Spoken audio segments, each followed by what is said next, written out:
welcome back to the Mixing Music Podcast. I'm your host, Dee Kei, and with me today, as always, is my lovely co-host, Lifetime Lu. Lifetime Lu. Hey, if you subscribe to me, you might find some interesting content. You've never seen the Lifetime channel? No, you went with that direction. I was going to say like Life Forever Friends, but no, you went with that direction. All right, that's at least cool. You know you're friends with a really weird guy. Hell yeah, dude. Dude, I honestly, remember that time when we were talking about, here's our like required 5 minutes banter before we talk about the episode, right?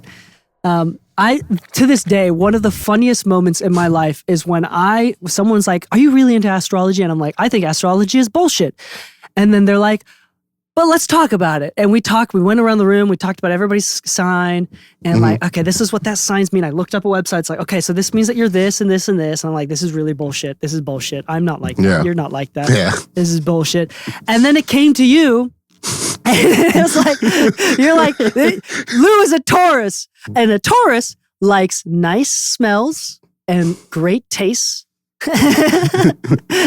And it just like likes pleasant feelings or whatever. Yeah. And I was like, oh fuck, this is true. This is like the best description of a dude that has Asperger's. Like, like, but it's also the most like bullshit non-answer. It's like he likes nice things. It's like, do you not? Dude, it's like, this guy's probably a foodie. All right, dude. Yeah. He doesn't deal with bullshit. He just likes nice foods and smells. Of like, this is fucking Asperger's Lu to the T. And I was like, I might believe in this shit. It was the funniest thing ever. So anyway, the point is... Anyway, we're gonna. That's good for the banter. All right, let's get into this episode. The point is, anyways, we're done. Yeah. There is no point. Yeah, dude. I have so many jokes going through my mind. Everything is gonna not give me cancel, but like, just not right. They're just not good jokes. If you ever hear me like trail off and not end my sentences, it's me refusing to say all of the jokes that were in my mind because I'm a good citizen. Anyway, this episode is a really good one. I think this is actually really important.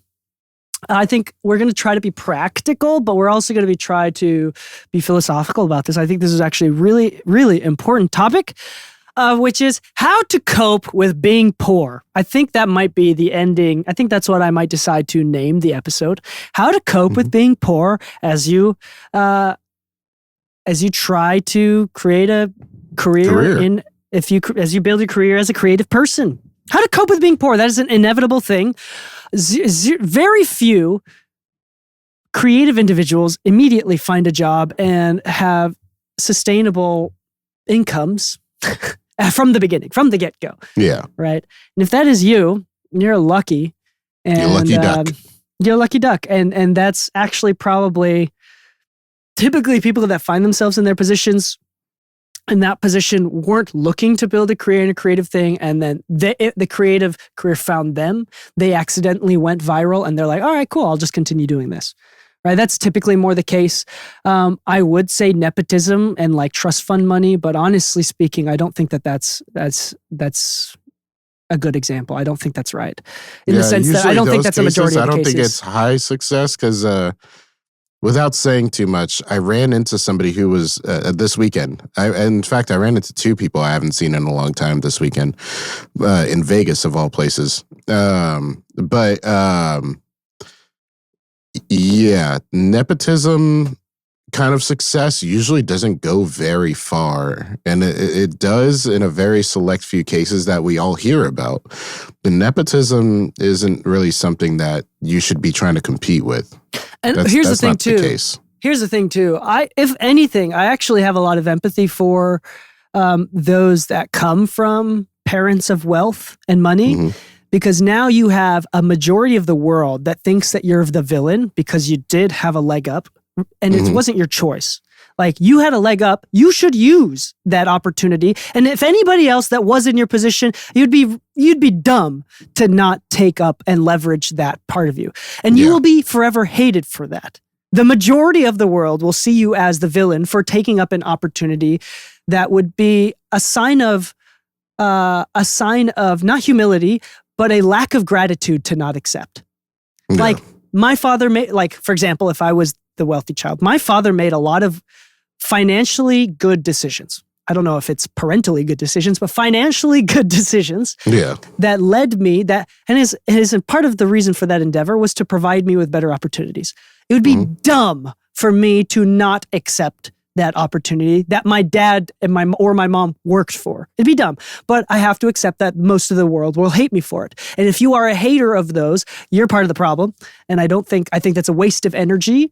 And I think that you're only helping these people double down on their endeavors. Like, I recently saw something.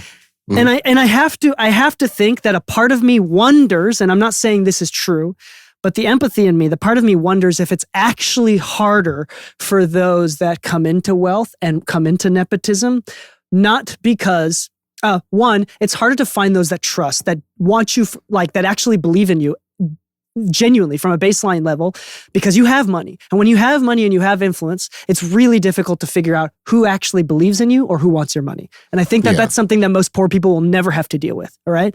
So I will. Okay. So the point is, what I'm not doing, first off, making fun of poor people. What I'm saying is it's very low IQ and dumb to hate on those that come into wealth. And I think that I will recognize that those that are born of wealth have very different issues than those that are born poor. And I have to say that those issues are just as valid. And I think that if you try to invalidate anybody that has those issues, or if you try to dehumanize anybody with those issues, then I think that that's something that needs to be taken a closer look inside of you. That being said, this episode is for the normies, like you and I, Lou. Yeah. This episode is for the normies that weren't financially blessed with trust funds and with nepotism, that had to build a brand and a career for ourselves, which is most people, which I think is very honorable. And typically not hated on by the mass majority. Yeah. Yeah. Everybody loves a good underdog story, and everybody wants to support those that do well, that come from bad places, that are learning to do well. Everybody wants to support that, right? Here's the thing. This episode is how to cope with being poor, because I think being poor is inevitable. Especially if you foresee yourself kind of chasing after creative, especially freelance career for years to come, right? And I think that this is something, so it is inevitable, which means you have to cope with it. It means you have to deal with it. And I think those that learn to cope with it well tend to come out on top. And so we're going to talk about practical ways of coping with it, things that you could practically do. And then we're going to talk about like philosophical ways to view yourself and how to remove yourself from the insecurities and the feelings of shame and doubt in a path that seemingly will never give you the validation that you strongly humanly desire, right? It's funny. I've heard people say that as an actress, as an actor, as a musician, these are some of the few careers where the expectation is being told no or losing, right? Mm-hmm. The expectation is to not do well, like to lose, right? To be told no, to not get that for an actress or an actor, to not get that tryout or whatever. Yeah. They try out for a role and they not get it. The audition. They audition for something, they don't get it. For the creative, it's like continually getting their music not going viral, not doing well. Not getting booked for certain shows. Yeah. So like, how do you cope with those feelings of inferiority? And then how do you cope with not having a stable or not just stable, but also having low income? There's something I can speak on to that as far as like an outside view looking in, I don't want to overcomplicate the way I say this, but there's something to be said about even when you do get booked for certain shows, that doesn't mean that every show that you get booked is on that same caliber. Not every time you see somebody on a big stage are they always winning.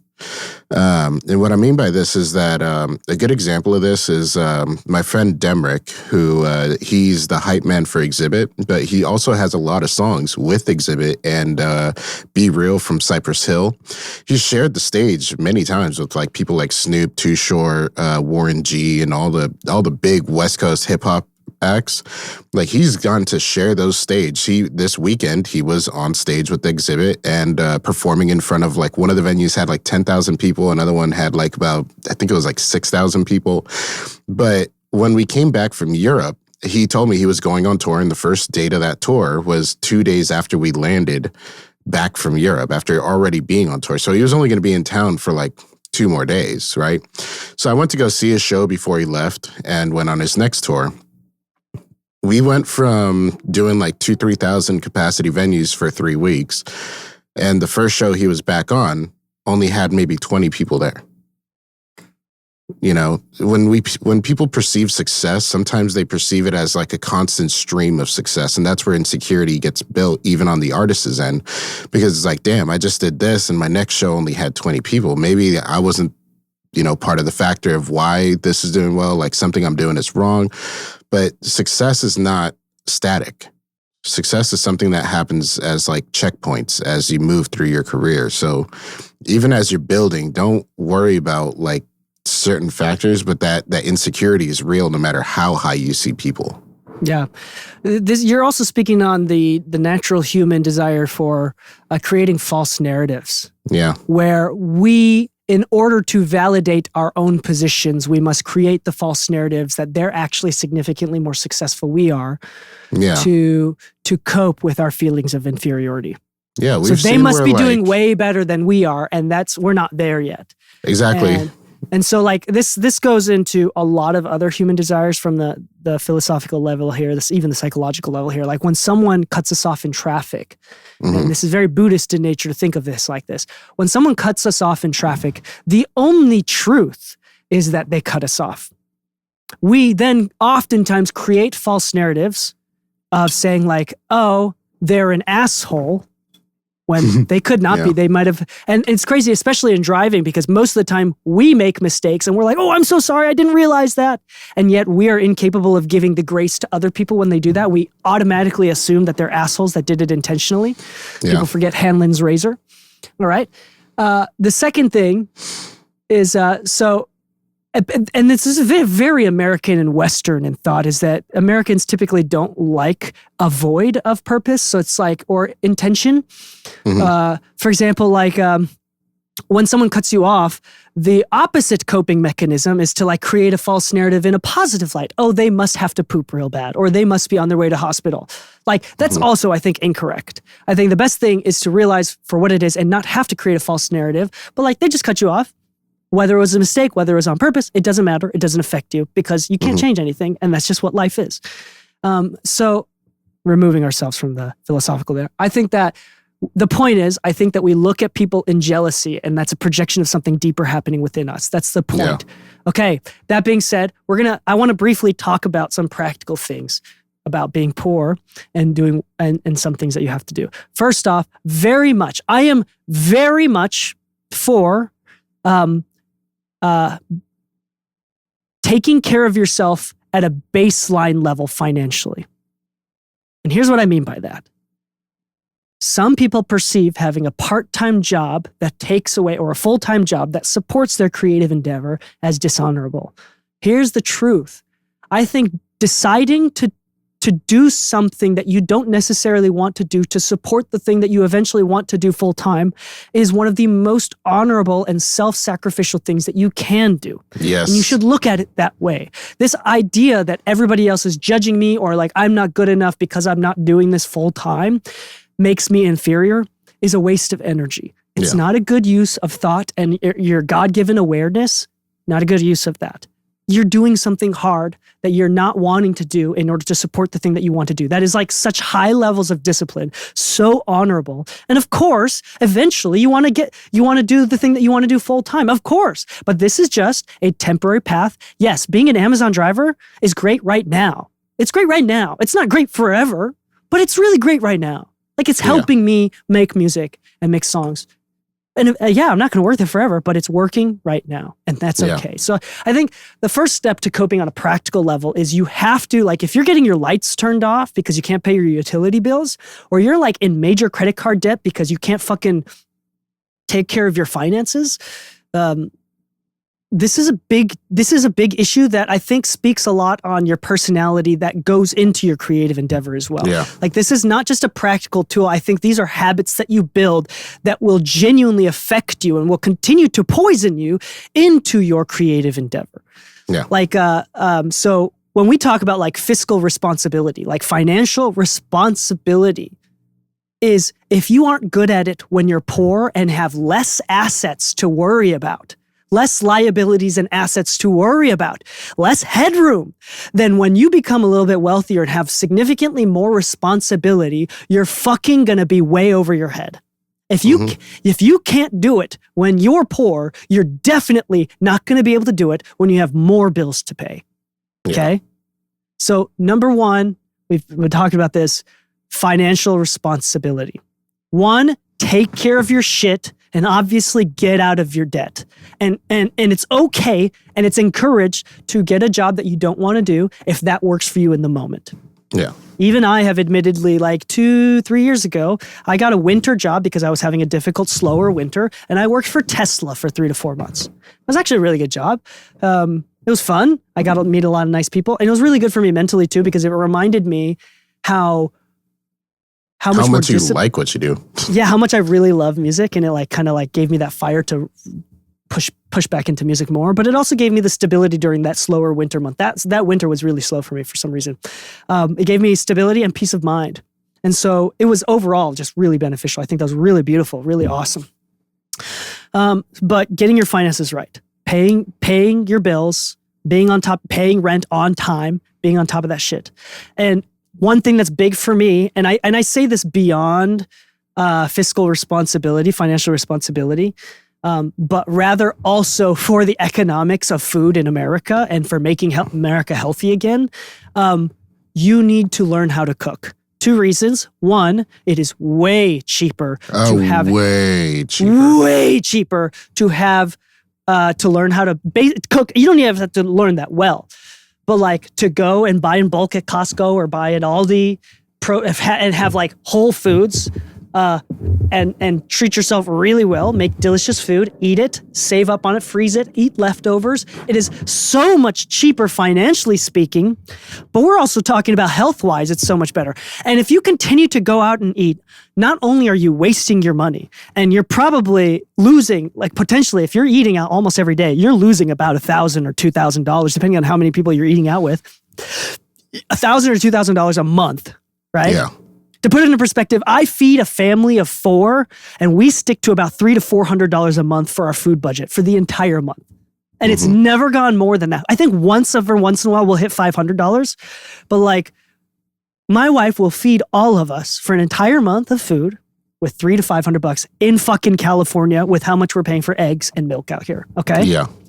And which is not cheap at all. It's scary. So and you need to have.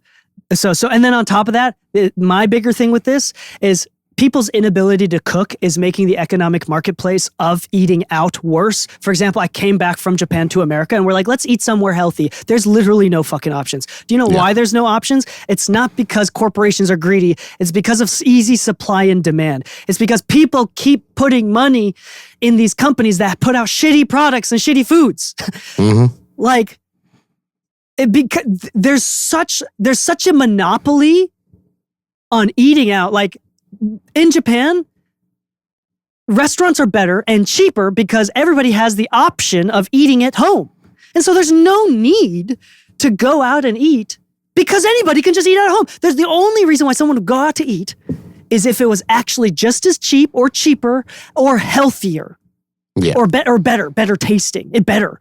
But because there's a monopoly on eating in America, when nobody's able to make food at home, and if they do, it's just macaroni and cheese and chicken nuggets, the pinnacle of autism, right? It's just like, it's because of that, restaurants are worse out here. It's just simple supply and demand. So I say become more fiscally better and like make food at home for at the very least for Americans' health crisis and for the food economy. Like at the very least, we're not even talking about saving money. That's my big point is like quit encouraging these shitty restaurants to continue making shitty food by actually creating competition for shitty food by actually making it at home. Make food at home. Stop investing in these. Okay, anyway, that's number one. Okay, so food is a big deal for me. Here's the thing. You're also going to have to be okay with a non-lavish lifestyle. I know that this is like really obvious, low-hanging fruit, Dave Ramsey type shit, but I'm being dead serious. I'm being dead serious when I say this. Granted, here's a little bit of context. I don't think that I am the most financially responsible. I don't have an exact budget on different categories, and I don't categorize them so strongly that I know exactly what I've spent at any given point on different categories. I'm not like a hyper textbook accountant, but I have general ideas, and I'm not afraid to look at my bank accounts, especially when it's difficult to, right? Mm-hmm. And we can plan at least a few months in advance. I don't consider myself to be super financially savvy, right? And which almost emphasizes what I'm about to say, because there are people that are doing way more financially savvy than I am on this. Here it is. Here's the real bottom line. Oh, another context as well. I do not have any college debt. FAFSA was able to, because I was married in college, FAFSA covered for my degree until I dropped out. I didn't get a degree, but covered all my school. So I have no financial schooling debt, which I think is a big deal. Mm-hmm. And because of the decisions that I made, neither my wife nor I have ever had credit card debt. Mm-hmm. So we're going to start, there's like no debt. Now I think I have a car payment because we got a car a little over a year ago, but it's very small and it's very easy for us and it's very affordable for us. That being said, so there's very, very little debt. And some people are starting out with just drowning in debt. Yeah. I will say first off, this is a continuous, I will not validate your excuses. I'm not the person to say that. You got into debt because you made poor choices consistently and regularly. And it is your responsibility to get out of that. And so that's the first thing that as much as I'm here for mental health and empathizing, I'm huge into empathizing with other people. This is one of those few things that you just need to get your shit together on. And you need to recognize and not let your protective subconscious keep you from recognizing that. Build your awareness to recognize that you've point the blame finger inwards. You made a bunch of poor financial decisions, and we're going to move on. Okay. So I will be aware that I'm coming from a blank, clean slate of good financial decisions over a long period of time. Okay. That being said, in Los Angeles, for the first 2 years of living here, I made less than $40,000 gross, less than $40,000 gross, still came out debt-free, and was actually able to put money in my savings account, living in California with only $40,000 or less. Actually, it for be 2 less years total.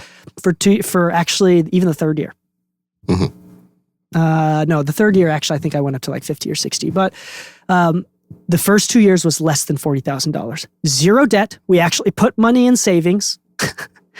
And so when I see people online saying that we can't afford shit, I am not the person to empathize with that. Yeah. I genuinely believe that people, and here's the thing, going into school because your parents told you that you were supposed to go to school and you accrued a bunch of student debt is partially not necessarily yours to blame. But I think that if you point the blame finger inwards and take the responsibility, I think that's significantly more empowering and psychologically healthier, foundationally speaking. But I'm aware that I made good financial decisions for a long time, and I'm relatively fiscally aware of my decisions there. So that being said, making $40,000 or less, if you take care of your shit, you can stay out of debt and save money.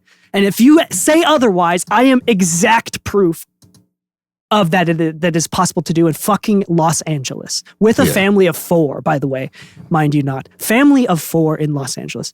Lou, what did you want to say? No, I was going to say there is always this one bite back that even I have to battle sometimes, but thankfully my work continues and I haven't had to make this decision yet.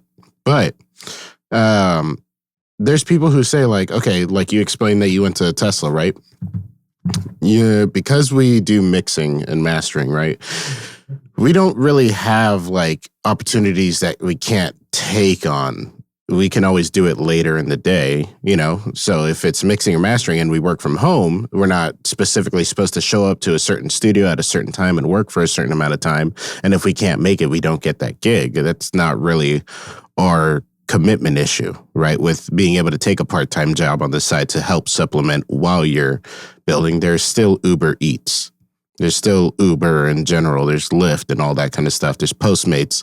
There are types of gigs that you can find. You can do freelance. But either way, there's a bunch of gigs that you can take that won't directly impact your ability to take on opportunities. So much so that I know a guy that, you know, when he was first in, well, I guess Long Beach isn't... Long Beach is LA, it's Orange County. The people always argue because it's closer to Orange County, it's not LA, but whatever. He was working in Long Beach. He wanted to be a voice actor, so he decided to do bartending at night, but all the voice acting gigs are during the day. All the auditions are during the day. So what did he do to supply for himself? He worked a night job. Cool. There's people who say, well, I can't really do a night job because recording sessions are at night, you know, or a lot of the ones that I want to be involved in are all-nighters. That's okay.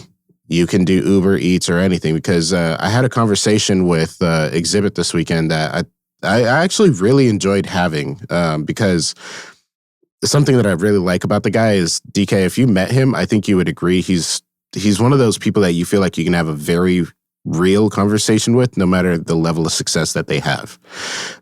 Sometimes that doesn't feel like the case when you meet somebody for the first couple times, but instantly you could tell that this guy will give you genuine answers and not make it about like, if you don't want to be here, you don't have to be here, you know, because we talked about the idea of like, if you really wanted something to be possible, or you really wanted something to be involved with, a lot of times we don't really look at the clock, right? So because of that, it is a little intimidating to go into a field where you're called in and they're like, hey, come to the studio right now, but you're at work. And that's the one thing that's holding you back. So you think about quitting your job and putting yourself through that financial risk. And now you're like, well, what am I going to do for money? The funny thing is, at first, you're not going to find a lot of high-paying gigs. You might just be the guy that got invited to the studio to hang out a couple times. But if your worry is about the money and that's why you can't take on this career and that's the hindrance, there are opportunities that don't require a clock in, clock out type schedule. There are opportunities to actually make money. And I understand that, you know, that might require more time. Uber Eats, you know, a lot of them do like a delivery fee and then there's tips, and not always are you going to get tips and all that. Sure. But if you're going to put yourself through extreme debt to continue down a path, it's not worth it. Debt It's really never not worth it. Like, debt is never worth it. Yeah, I've been in debt pretty badly before, and I've gotten myself out of it twice. And I'm proud to be able to say that. Good for you. Yeah, but it's never been easy. I'll never say that like, oh, debt's nothing, you got to worry about it. I've dealt with it twice. You know, it's like, no, each time was extremely stressful. We're not even talking about the emotional impact. Yeah, the emotional impact, like even if you get a tax notice. Like I remember one year I got a notice saying that I owed $8,000 to the government for something that was incorrect on the documents. It's something that I didn't actually owe. But the moment I saw that, my heart sank. I went into extreme panic mode because I barely had $2,000 in my account. How was I going to pay the government $8,000 or risk other penalties, you know? And thankfully that document was amended and all the paperwork was put into place and corrected, blah, blah, blah. And I didn't owe anything. But, you know, they do say if you don't have enough money to pay for a $1,000 emergency medical bill, then you're not well off at all. Yeah. You know, so if you're trying to pursue the career and the reason that you're not taking on other work to, you know, provide for yourself is because you think you're going to lose opportunities if you take on other work, there is work available that does not hinder your ability to take on opportunities. If you get called for a session right now and you're doing Uber, all you have to do is drop off the person or drop off the food and go to the session. So there are a couple things that I want to point out. One is that First off, we're not giving financial advice. If you want this is better, personal more advice. This is more specific. If you want more specific financial advice, you should go listen to any other financial YouTube or podcast, Dave Ramsey, whatever. It doesn't matter. But these are coming from personal experiences of things that have hindered us and things that have helped us. Obviously, number 2 is like living lavishly. A lot of people that, especially if you come from a middle class or upper class lifestyle, and then all of a sudden you go to being really poor, you have this expectation of how you live and this expectation of being able to eat out whenever you want, or like having specific gifts for Christmas and birthdays and stuff. That you have to not just lower, you have to remove expectations. And here's the beautiful thing.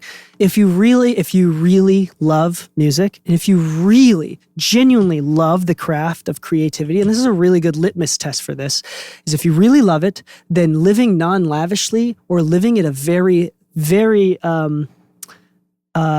meager lifestyle shouldn't be an issue for you. That's like a non-issue. If you really care about music, this is such a non-issue. Yeah, of course, I'll just eat chicken and rice every day. And not a big deal because I really love what I do. If you push back on this, it's like, I have to have these things, I have to do these things, then I think that may be a sign, and I'm not going to say for sure generic across the board for everyone in all situations, but this may be a sign that this is not for you. Emotionally speaking, because if you're not able to deal with this part of yourself at this level, then this is going to be significantly more dealing of your consciousness and your awareness at higher levels when you do have more responsibilities, more assets, more liabilities. Typically, people, if you believe that money will get you out of problems, then money is not the problem, typically speaking.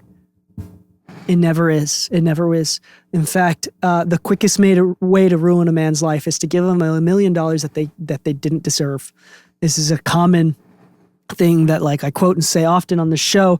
And here's another thing too, another dating advice that I was thinking about as well. If you're going to date or marry someone, you have to find someone when you're poor and when you're young.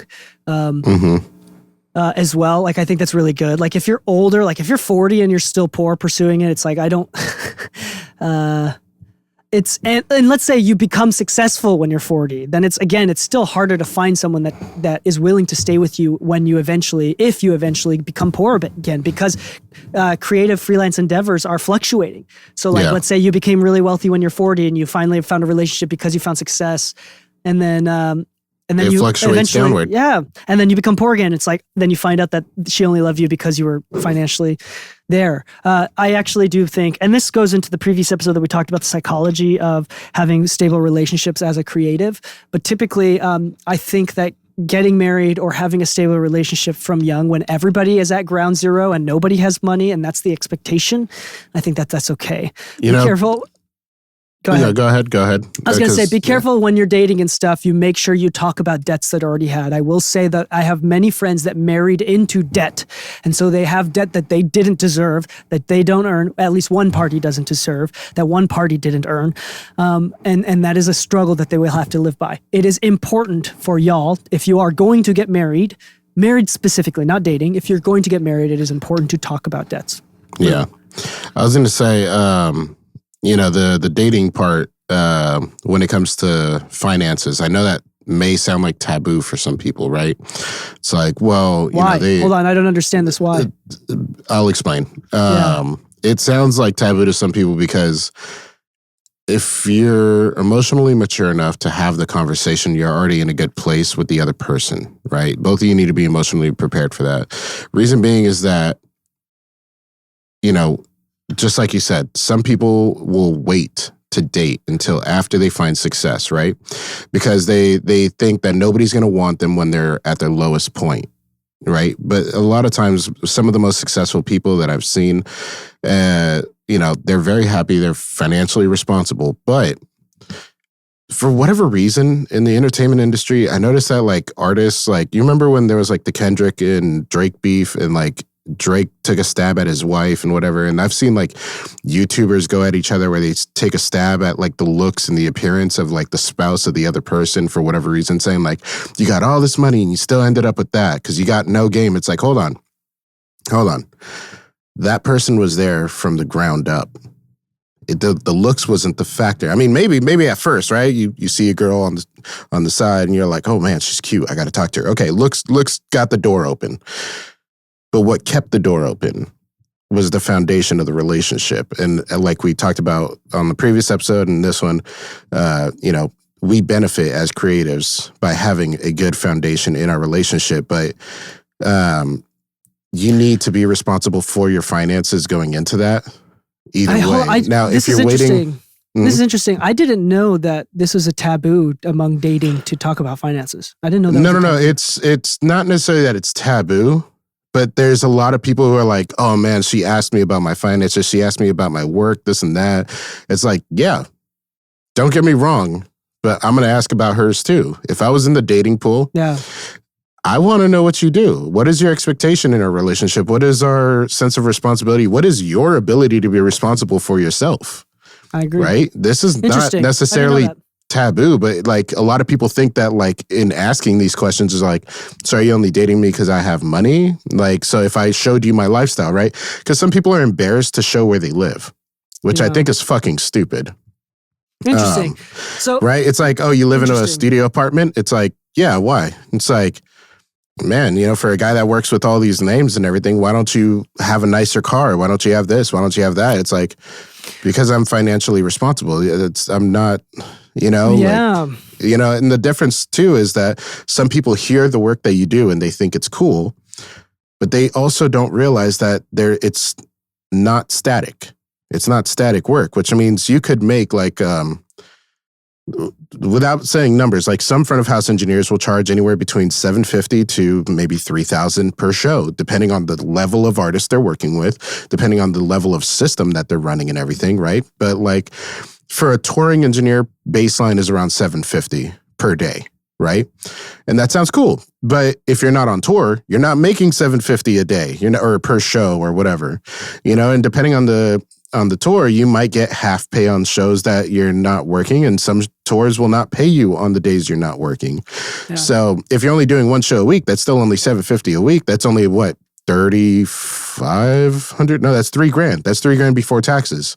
So you're not really making much more than the guy at McDonald's at that point if you're only working once a week. So sometimes people don't want to talk about this like financial stuff when they're dating because it kind of paints a different picture and they don't know how to gauge what the person's interests in you are because of finances. But the reality is like, yeah, is this person financially responsible? It doesn't matter what you make. It's how you utilize what you make. Okay, so I want to recap a little bit because we've spent 37 minutes basically talking about financial responsibility, and I think it's time to move on to the next topic. Okay. Let's do it. The point of that entire first 37 minutes of the podcast is to not just let you know that it is possible to be poor and to thrive, even in LA, and to do okay at the bare minimum.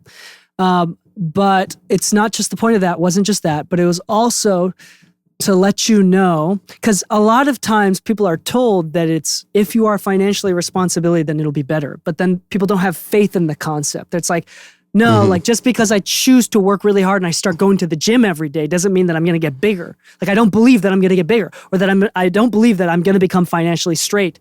Like, and so it's like, it's hard to invest into this idea that you genuinely don't know the consequences of until after you do it. So it makes sense that like, it's like, I don't want to listen to this stuff because I don't really believe that this is going to help me.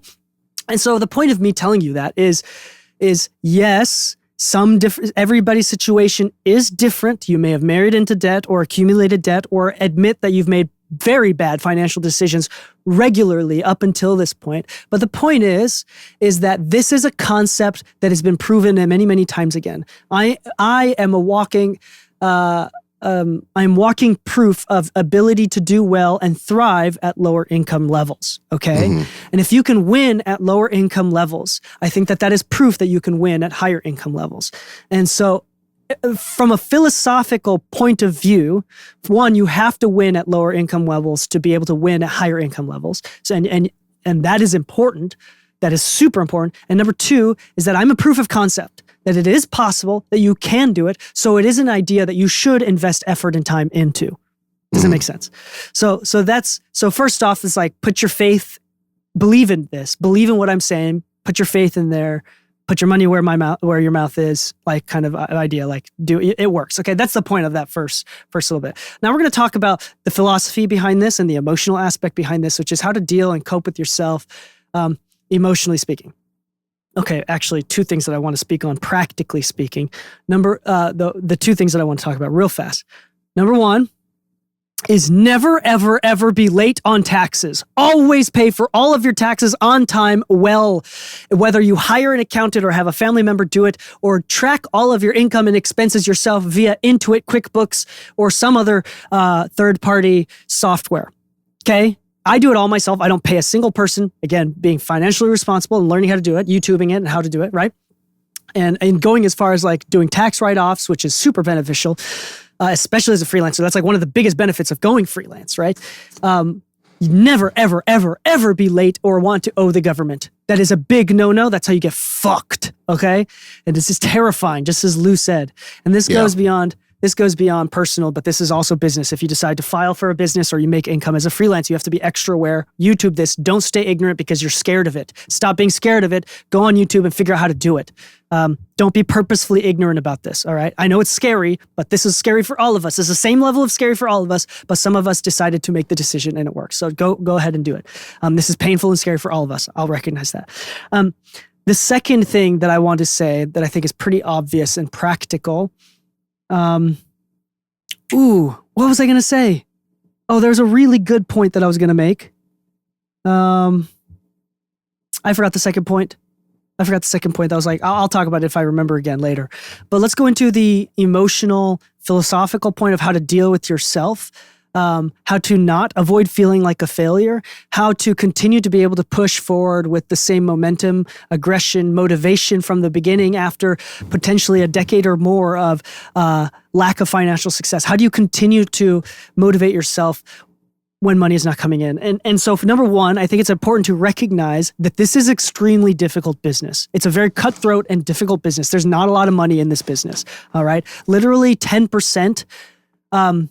I've said this many times before. I think worldwide gross income of the recorded music industry was like $33 to $36 billion internationally in 2019, 2020. And then like for film and TV in the United States alone was like $336 billion.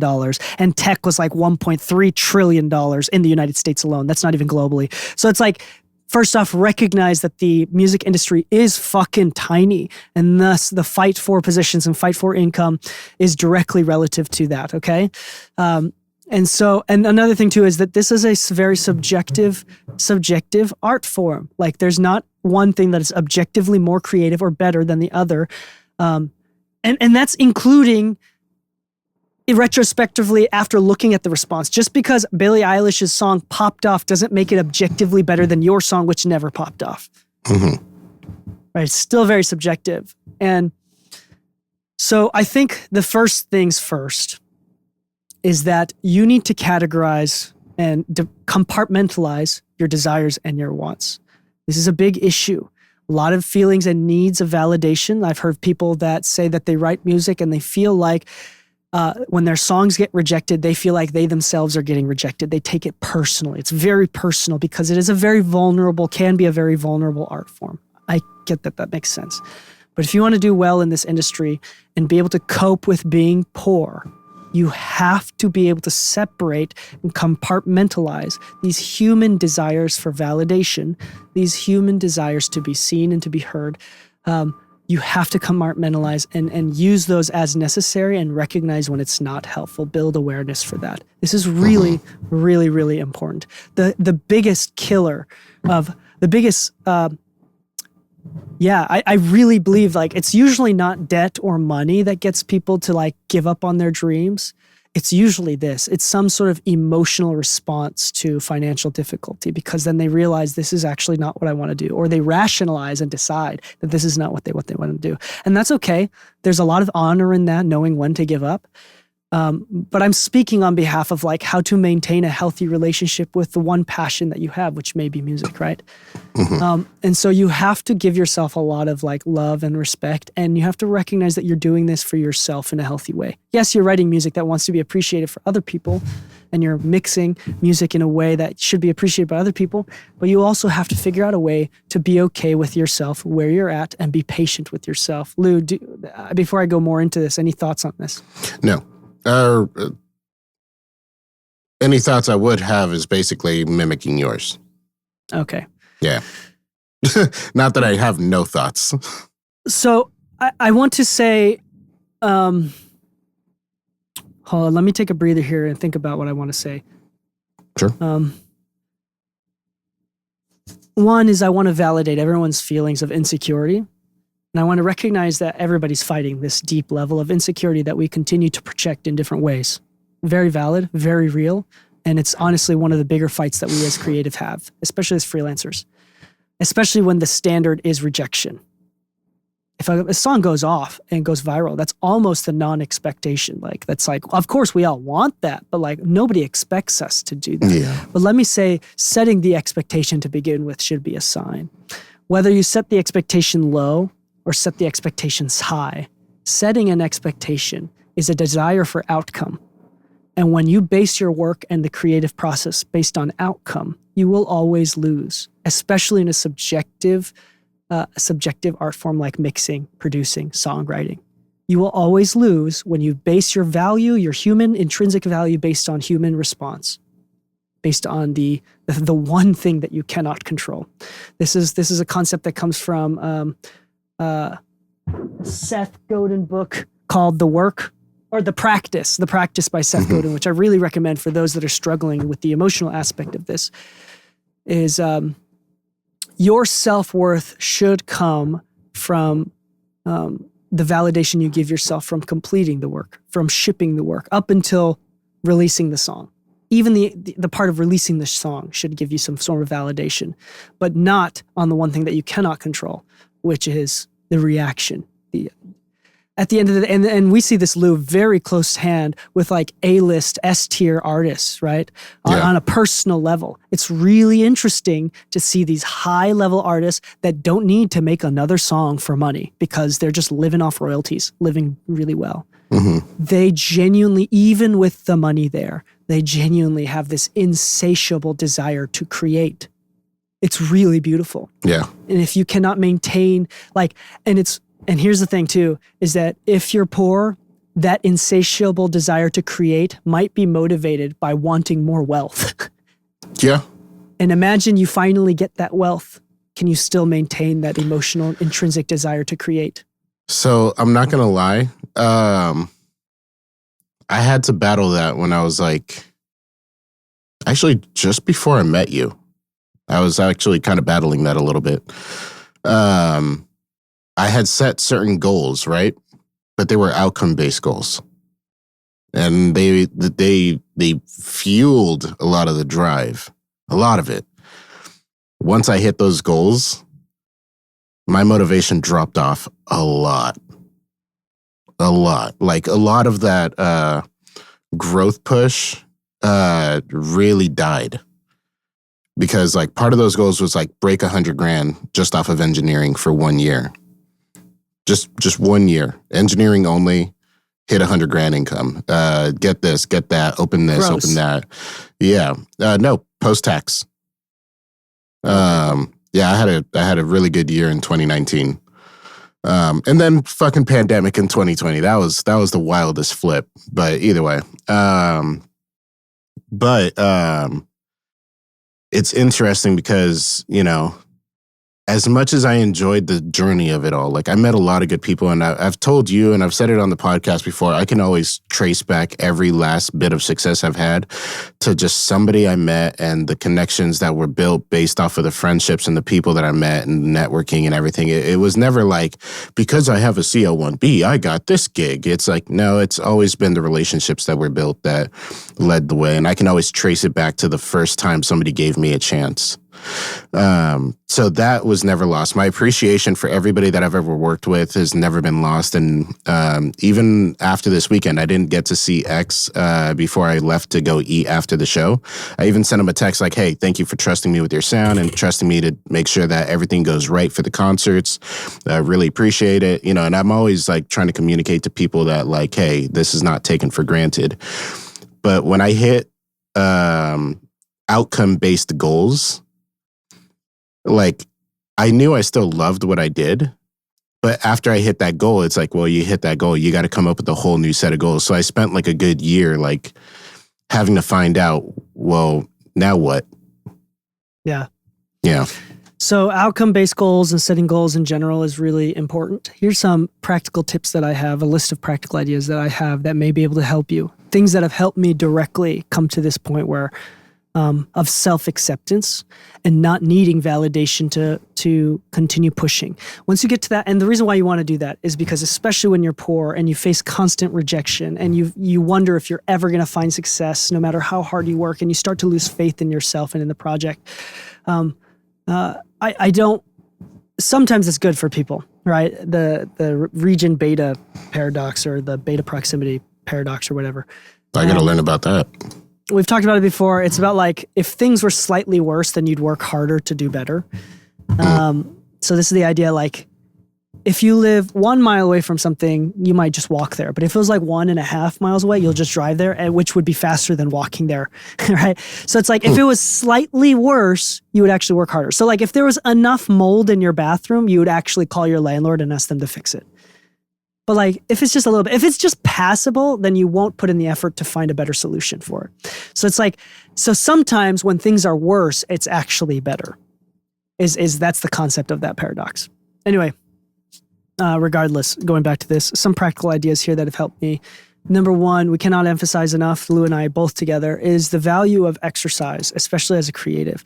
And this is not just like being fit, like physically. This is, I'm mostly speaking of mentally, emotionally.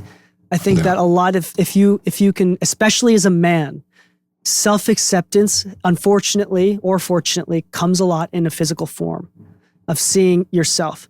I think this goes along with cleanliness too. Like taking the time to look in the mirror and like pluck your eyebrows or like fix your beard or fix your hair on a regular basis. Like looking good to yourself, or more importantly, putting in just a little bit of effort for yourself is really, really good for self-validation. Yeah. It's not narcissistic. Narcissism is overly used and abused and is used incorrectly within most social spaces and public spaces. Narcissistic personality disorder is a disorder that has nothing to do with loving yourself and thinking that you're handsome or beautiful and wanting to take care of yourself. Has nothing to do with that. Absolutely zero relationship, which is surprising to a lot of people that have defined narcissism through the public's eyes, which is not what, that's not what it is. It is encouraged to love yourself, to look in the mirror, take care of yourself.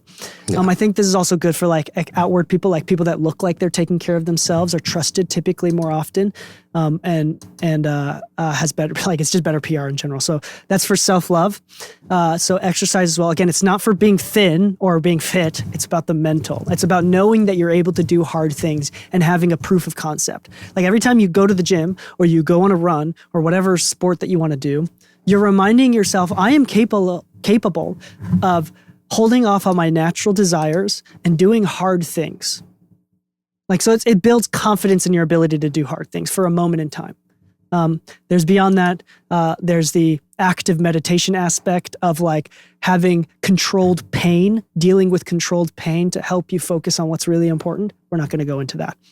But getting into exercise. Number 2 is reading a lot.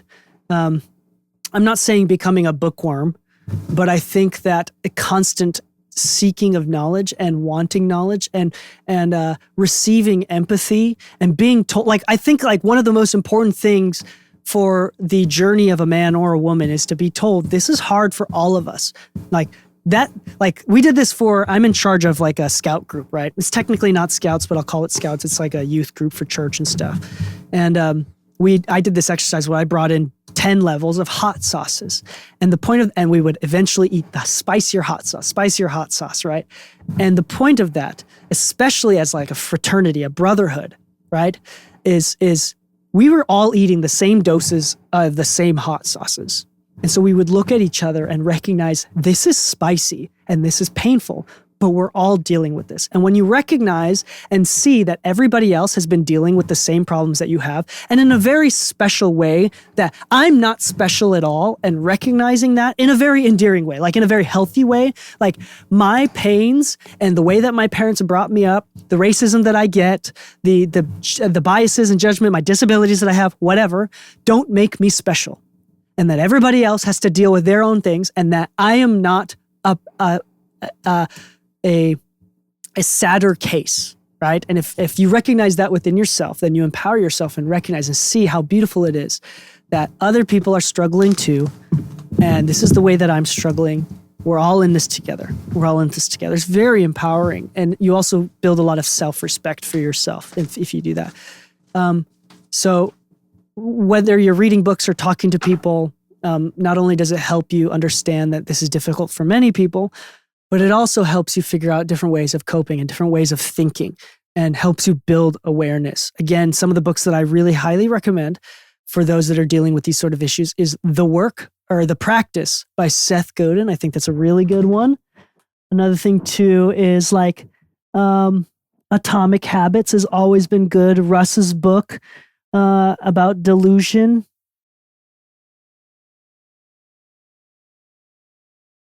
Yeah, there's a few others. I'm trying to look at my...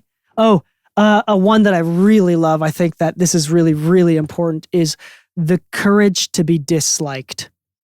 The Courage to be Disliked is a fantastic book. I almost consider it mandatory reading or audiobook listening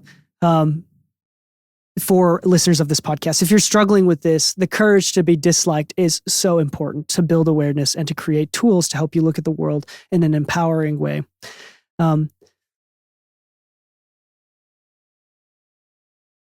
Last thing that I want to say, and this is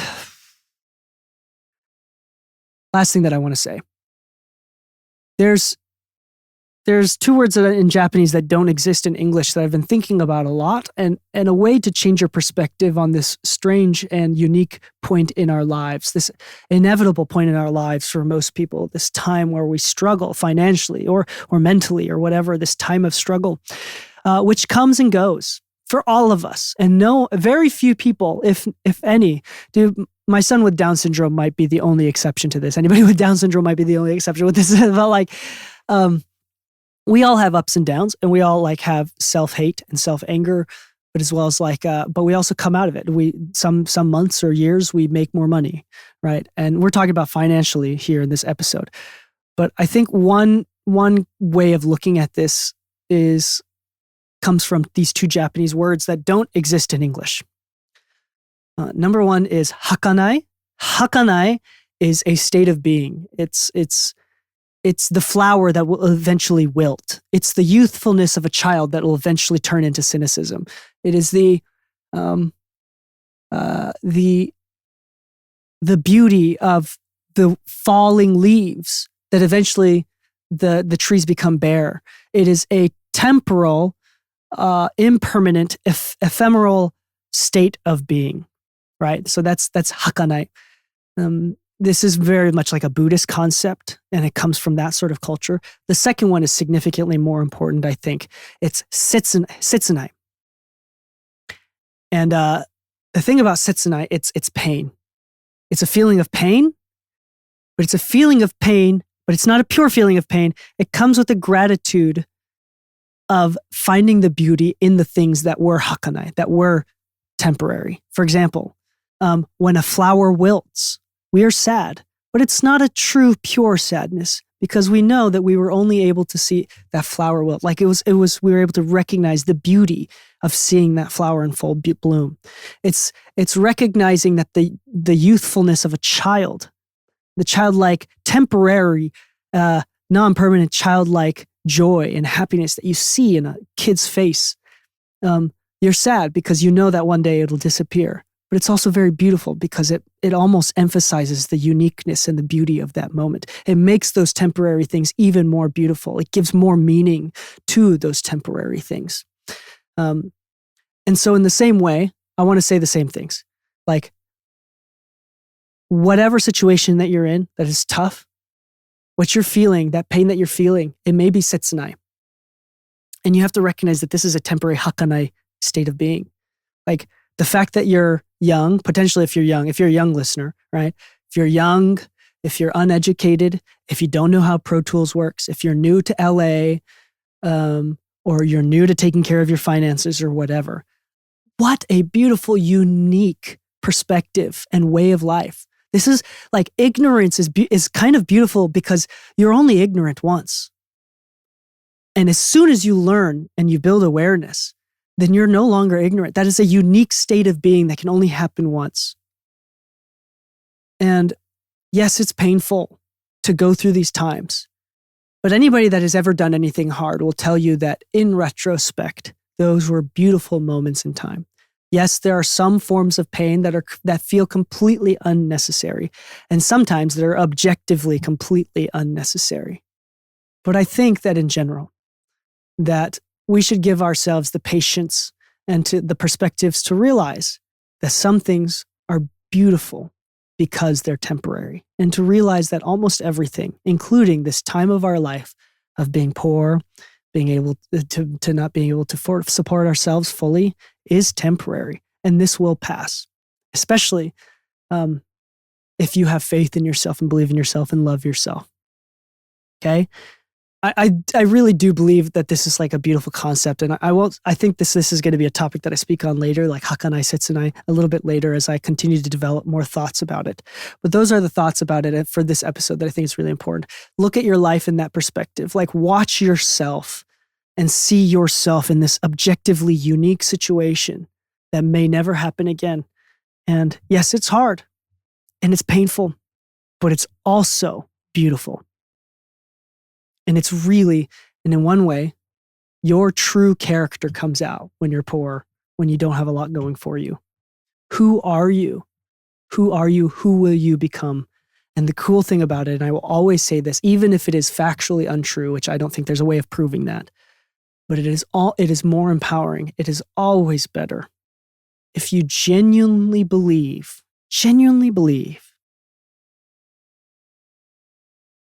that things will change, things can get better, and that you are in the power to make it better. Believe in yourself. Hold on tight. Love yourself. Go make some good friends that believe in you as well. Recognize your need for validation and compartmentalize that.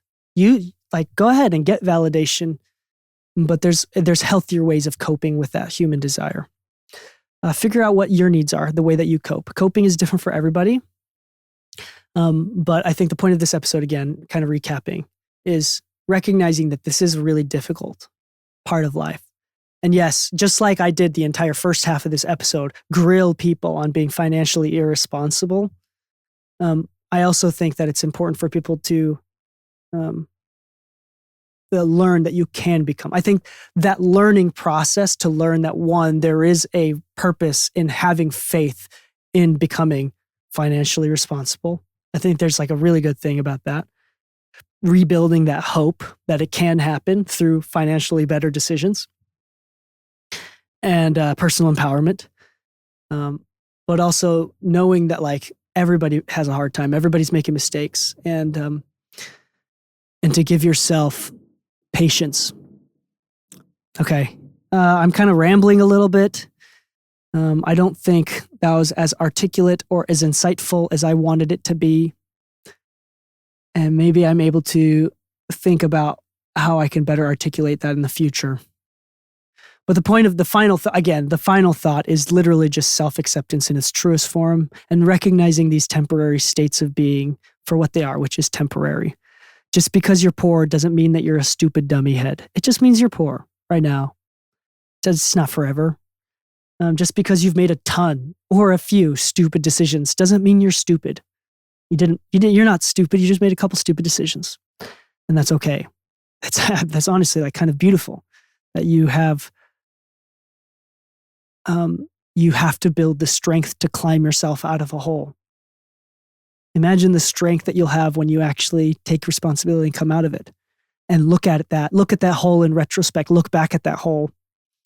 Eventually, I think that you want to get to a point where genuinely, truly, when asked, what advice would you give to your younger self? you would look back in gratitude and see the pain that you had and see the very, very painful overcoming of those situations and see them with pride. And you say, I wouldn't give myself advice. Those trials were necessary with who I am today. Those were temporary pains. I compartmentalized those and recognized that these were not forever. And I continued to push, knowing that I could make a better future for myself. Again, this is a very complex topic, and Lu's internet dropped out, which is why it's just been me for the last little bit, and he's not pushing back on him anymore. But this is a very sensitive topic that I'm sure a lot of people will kind of turn off on the episode. So if you made it this far, congratulations. Good for you. There's a lot of nuance. There's a lot of pain. There's a lot of struggling. There's a lot of shame. There's a lot of blaming.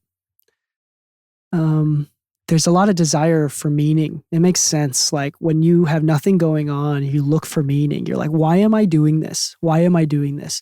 And this is the last concept that I want to say, this Japanese secret concept, is I think that it is very Western, comes from this Judeo-Christian, Western monotheistic background, this to desire meaning. I think that, like, where did I come from? Where am I going? What is the purpose of my life?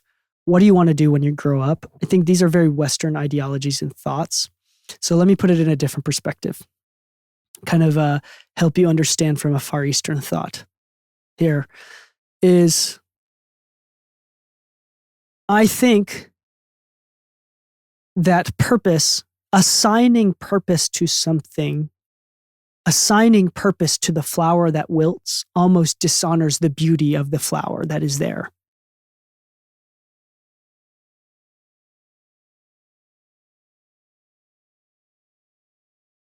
The concept, not everything needs purpose. If you like music, that's enough. If you like music, that's enough of a reason to keep going. You don't need some deep existential purpose, like I was born for this. I have perfect pitch, thus I must pursue this. Thus I can pursue this. You don't need permission for yourself. If you like to do it, that in itself is enough of a reason to keep going, to keep living even. This idea that is heavily twisted in pop culture again, this idea, this Japanese concept of ikigai. Ikigai is a purpose and reason to live. Americans will take this and be like, it's super important to have purpose. Like you're doing this for the betterment of your community, or to brag about your family name, or to build future wealth for your family. No, that isn't the exact opposite of ikigai. Ikigai. To a Christian person who'll talk to an atheist and says, if life is pain and suffering, then why don't you kill yourself now?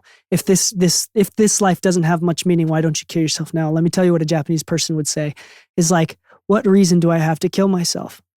I like waffles. Liking waffles. I like waffles, especially when they have strawberries on them. Oh, that's enough of a reason to keep going, to keep living. It's not that there's no reason to live, is that there's no reason to die. And so I think there's something really beautiful about this.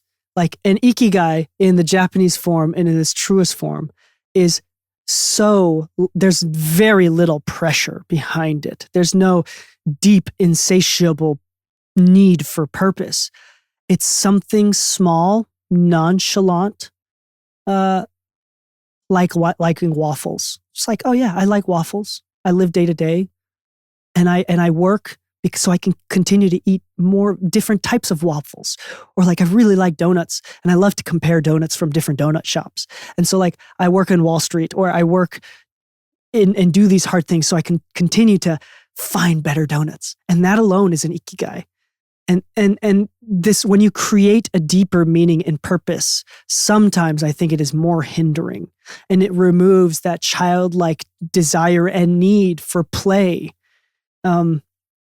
You have to return and accept, and this is even within scripture, if you're Christian, like the scriptural standards, like you have to come back to that childlike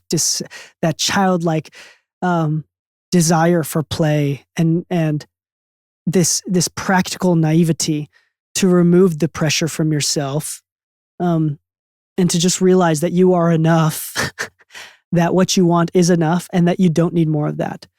Running is better when you don't pressure yourself. When you feel like you need to do a marathon, that's when the marathon sucks.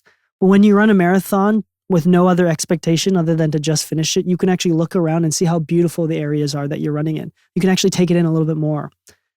When you recognize the temporary states of being, these temporary things, and the pain that comes with it, the setsunai, the beautiful pain with a hint of gratitude, I think that this will put into perspective the obvious discomfort and pain that comes with it. This is something that you will have to cope with, that you'll have to cope with for a long time forward. And that, again, the point is, if you can't cope with this now, it only gets harder. If you can't cope with this now when you have nothing, it gets harder when you have everything. So whatever decisions that you make, I don't think that one decision is superior to another. I do think I am more for getting married and creating families, not because of any sort of political ideation. I think it's more from a psychological sense of self and worth. I think that is humanly valuable to an individual. So don't weaponize my ideology there for politics. That's not the point.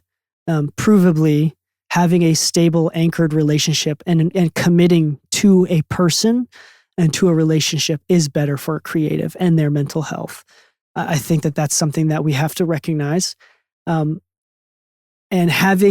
taking responsibility for a child, I think also when you get to that point, when you're ready for that, I think that level of commitment and your ability to commit speaks volumes of your character. So again, it's not even about the child, it's about commitment and being able to commit to yourself, believe in yourself, and your hope and optimism for the future.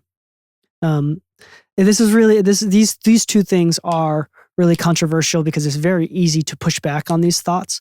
But in general, I think it's a healthier, more empowering perspective to weigh personal responsibility and willingness to commit more than the pessimistic, cynical perspective on the human desire to procreate and the general destruction of the world. Whatever excuses people make, I think they're valid as well. I'm not minimizing those, but I'm always for empowerment. Anyway, I'm rambling now. I'm just like an old man on a rocking chair that just continues to ramble that everybody's lost interest in. But anyway, I think there's a lot more to say, and I think there's a lot more nuances in this conversation topic that I feel bad about because I'm not hitting. But I think I was able to get on the main points that were important to me. I don't know if there's much else I want to add. I'm probably going to think about this and ruminate on all the things that I missed out during this conversation that I'll want to say later, but we'll get to those later. So on that note, you could do well, be patient with yourself, love yourself, etc., etc., etc. And happy mixing, my friends, and stay saucy.